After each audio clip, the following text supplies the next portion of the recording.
ಆರ್ಮಿಯವರು police force ಅವರು use ಮಾಡೋಂಥ ಈ ಡಾಗ್ ಬಗ್ಗೆ ನಿಮಗೆ ಈ ಬ್ರೀಡ್ ನೇಮ್ ಬಂದು ಬೆಲ್ಜಿಯಂ ಮ್ಯಾಲಿನ್ವಾ ಅಂತ. ಮೋಸ್ಟ್ ಕಾಮನ್ ಆಗಿ ಎಲ್ಲರೂ ಇದನ್ನ ಬೆಲ್ಜಿಯಂ ಮೆಲೋನೈಸ್ ಅಂತ ಕರೀತಾರೆ. ನೋಡಿದ್ರೇನೆ ಗೊತ್ತಾಗುತ್ತೆ ಇದೊಂದು ಅಥ್ಲೆಟಿಕ್ ಬಾಡಿ ಅಂತ, ಜೊತೆಗೆ ಎಕ್ಸ್ಟ್ರೀಮ್ಲಿ ಎನರ್ಜಿಕ್ ಬ್ರೀಡ್ ಅಂತಾನೆ ಕರಿಬಹುದು ಇದನ್ನ.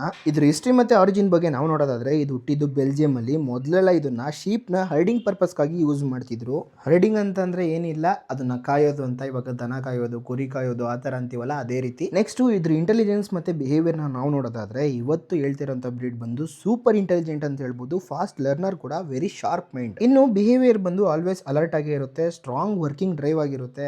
ಕೆಲಸ ಅನ್ನೋದು ಮಾಡಿಸ್ತಾನೆ ಇರಬೇಕು ಡೈಲಿ. ಮಾಡಿಸಿಲ್ಲ ಅಂದರೆ ಮನೆ ಎಲ್ಲ ಹಾಳು ಮಾಡಿ ಡಿಸ್ಟ್ರಕ್ಷನ್ನೇ ಮಾಡಾಕ್ತವೆ ಈ ಬ್ರೀಡ್ಗಳು.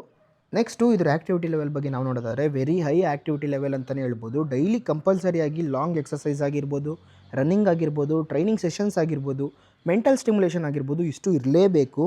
ಅರ್ಧ ಗಂಟೆ 20 ನಿಮಿಷ ವಾಕಿಂಗ್ ಮಾಡಿಸ್ತೀರಾ ಅಂದರೆ ಸಾಲಲ್ಲ, ಕರೆಕ್ಟಾಗಿ ಮೇಂಟೈನ್ ಮಾಡಿದ್ರೆ ಮಾತ್ರನೇ ಈ ಬ್ರೀಡ್ ನಿಮ್ಗೆ ಸೆಟ್ ಆಗೋದು. ಇನ್ನು ಟೆಂಪರ್ಮೆಂಟ್ ಬಗ್ಗೆ ನಾವು ನೋಡೋದಾದ್ರೆ ಓನರ್ ಜೊತೆ ಎಕ್ಸ್ಟ್ರೀಮ್ಲಿ ಲಾಯಲ್ ಅಂತಲೇ ಹೇಳ್ಬೋದು. ಸ್ಟ್ರಾಂಗರ್ ಬಾಂಡು, ನಿಮ್ಮನ್ನ ಫ್ಯಾಮಿಲಿನಂತೂ ಬಿಡೋದೇ ಇಲ್ಲ ಅದು. ಸ್ಟ್ರೇಂಜರ್ಸ್ ಜೊತೆಗೆ ಅಷ್ಟಕ್ಕಷ್ಟೇ ಅರ್ಲಿಯಾಗಿ ನೀವೇನಾದರೂ ಸೋಷಿಯಲೈಸ್ ಮಾಡ್ಕೊಂಡು ಮಡಿಕೊಂತೀರ ಅಂದರೆ ಇದರಂಥ ಒಳ್ಳೆ ಬ್ರೀಡ್ ಇನ್ಯಾವುದೂ ಇಲ್ಲ ಅಂತಲೇ ಹೇಳ್ಬೋದು.